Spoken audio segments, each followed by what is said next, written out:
So where will prices of things that you buy every day be in 2.5 years from now, 2025? Where will the prices be of fuel, real estate, vehicles, insurance, taxes, airline tickets, chicken wings, things you buy every single day, and even interest rates? Where are they going to be in 2025? And you might think, well, 2025, that's a long ways away. It's only 2.5 years. That's how long ago, roughly, the pandemic started. If you think back to when the coronavirus pandemic began, doesn't seem that long ago. Fast forward the same amount of time in the future, this is the time period we're talking about. So right now, gas is roughly at about $5. It's just shy of $5 in most places, $4.60, $4.70. Now, 2 years ago, it was at $2.50 or $3. Forget about that. History is not real. History is non-existent. It happened already. It's gone. You can't go back to it. You can't pretend it still exists. That's gone. What's going to happen in the future? That's the important thing to keep in mind. Fuel prices, we project in 2025 will be $8, $8.25 roughly. So first thing is, bookmark this video. Put a note on your calendar for May of 2025 to pull this up and see how accurate these projections are. Also, put your comments below. Tell us what you think is going to happen with prices and how that relates to these 7 or 8 different items for purchase. Gas prices, $8. Next, mortgage interest rates right now are roughly 5%. Mortgage interest rate. We project that in 2025, mortgage interest rates will be 10% APR. 10% APR. It's going to make a big difference in the volume of home sales, not the prices. Don't think that's going to lower the prices, but it's going to have a big impact on the volume. Fewer homes will sell, partially because no one's going to want to buy a house at 10% interest, but also no one's going to want to sell a house. Why do people care about the interest rate when they sell a house? Because when you sell a house, you have to buy another one. So if you already have a mortgage rate of 2 or 3 or 4%, and you sell your house, now you have to get a 10% mortgage to buy something different. You're not gonna do that. Even if you buy a house today at 5%, and in 2025 it's at 10, you're not going to sell that house either. So that's what it's going to do to the market. What about lumber prices? Lumber right now is about $700 to $800 per 1,000 board feet. It's down a little bit from its peak at $1,400. The average range for lumber was between $300 and $500 for the last 10 years or so. It's gone up quite a bit. It's 40% higher, 50% higher than what it was. It's at $700. We project that it's going to be about $1,000 per 1,000 board feet in 2025. Maybe $980 is a good strike price. So it's going to be more. What that's going to do to affect the market? Well, it'll affect home prices a little bit, remodeling. It won't affect consumers as much as other things, just because it's a smaller factor in construction than other items like labor or insurance or permit costs. Next is vehicles. We're going to pick an example vehicle, which is a Toyota RAV4 midsize SUV. Right now that vehicle costs, let's say, roughly $30,000. There's some you can get 26, 27, some that are in the close to 40, but the typical mid-range Toyota RAV4 is about $30,000. We expect that it will be very difficult to get a Toyota RAV4 in 2025 for under $40,000. You could maybe get a base model, stripped out, cheapy one for, 36, 37, but they're going to be a $40,000 car in a few years. Most average cars will be $40,000. You will be hard pressed to find a normal vehicle for under $40,000. Entry-level cars are going to be in the mid-30s. There'll be plenty of cars, 50, 60, 70,000. There are already some cars that are that much. Look, even a A Jeep Wrangler with a lot of equipment on it is 45. You can buy one for 50,000.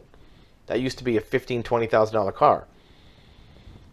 A typical average car purchase will be 40,000. So if you're in the market looking for a car, plan on 40,000. If you want anything special or extraordinary or upgraded or luxury, you're going to be 50, 60, maybe 70 all day long.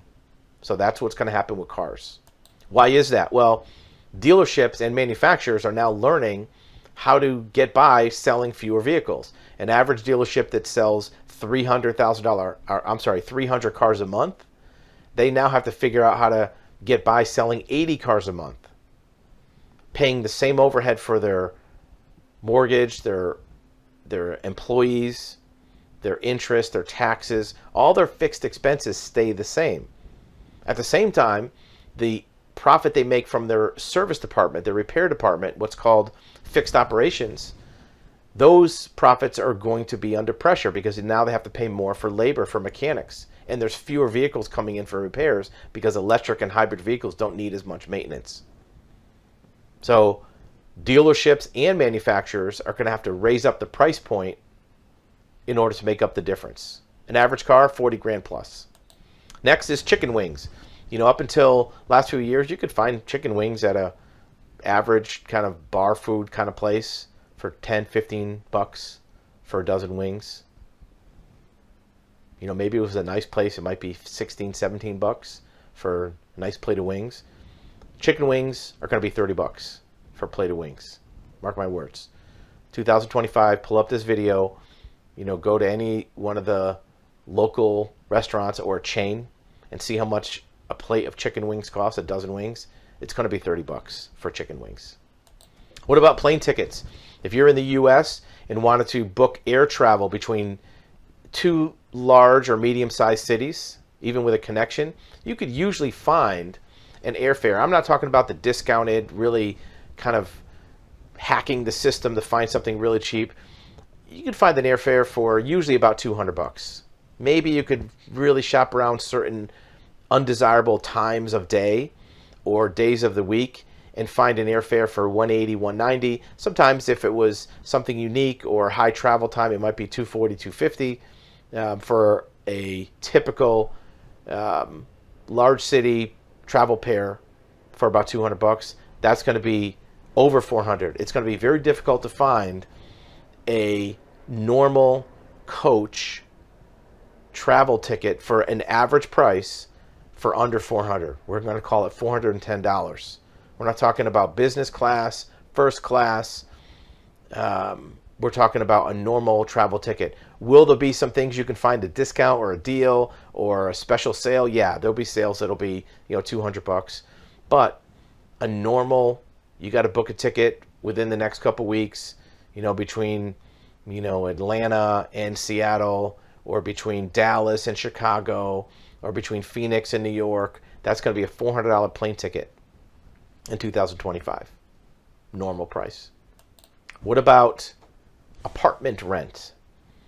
Well, apartment rent is largely regional. Different parts of the country have vastly different rents, but there's a certain baseline. In a typical average city, or even in a high-end city in the suburbs, you're going to find that a two-bedroom apartment in a reasonable average building is going to be $3,000. We're not talking about a rundown flea bag place that's, kind of basically a glorified motel. We're also not talking about a luxury high-rise with a lot of amenities. We're talking about the apartment buildings you see all the time. They're 3 stories. They have little breezeways in between them. They're built within the last maybe 10 years, 15 years. They're not really old or run down. They usually have 2 or 3 buildings on property, maybe a gate, maybe a pool. They have some great name like, Majesty Oaks or, Sandy Springs or something like that. And they have a management company. 2-bedroom apartment is going to be $3,000, most parts of the country. In certain places, Miami, downtown Phoenix, Los Angeles, New York, you're going to be spending $4,000 or $5,000. In maybe some rural areas, in St. Louis, Missouri, or suburbs of, smaller towns, in the Midwest, like outside of, Des Moines, Iowa, you might find a 2-bedroom for a couple grand. But the vast majority of 2-bedroom apartments around the country is going to be a $3,000 a month transaction in 2025. So, having heard that, put your comments below. Let us know what you think. Bookmark this video for May of 2025 and see how this panned out. See what our projections were for accuracy. See what your projections were for accuracy. Here's why. Not only will it be a good exercise and just a fun look back of what everybody projected, but it'll also give you a good indication of what's going to happen next. How well you did with your projections might give you some confidence in knowing how to plan for your future. It might give you some look back on what the reasons for this was, so you'll know what's happening in the economy and in the culture in general. You've seen in another video, one of the other projections we made is there's not going to be many new homeowners in the next 5 to 10 years. Home ownership is going to decline, actually. There'll be new homes built, and there'll be new people becoming property owners, but the percentage will go down because the population is going to expand much more than home ownership will expand. So tell us what you think of these projections. Put yours in the comments below, and let's all get back together in 2025 and see how we did. See you in the next video.